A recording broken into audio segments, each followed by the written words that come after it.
গরমের দিনে দুধ দিয়ে দারুণ কিছু ডেজার্টের রেসিপি বানাতে মন চাইলে এই রেসিপিটা বানিয়ে দেখতে পারেন। নমস্কার, আমি রুমি। আপনাদের সবাইকে আবারও একটা দারুণ স্বাদের রেসিপিতে স্বাগত।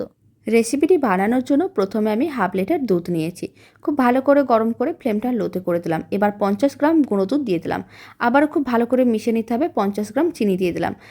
সমস্ত কিছু খুব ভালো করে মিশিয়ে নেওয়ার পরে দুধটাকে কিছুক্ষণ রান্না করে নিয়েছিলাম। এবার আমি কর্নফ্লাওয়ারের মিশ্রণটা দিয়ে দিলাম।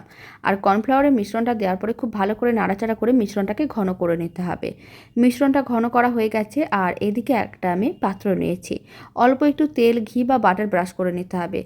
আর পাত্রটির মধ্যে কয়েকটা আমসত্ত্বের টুকরো দিয়ে দিলাম। আর মিশ্রণটার মধ্যেও কয়েকটা আমসত্ত্বের টুকরো দিয়েছিলাম।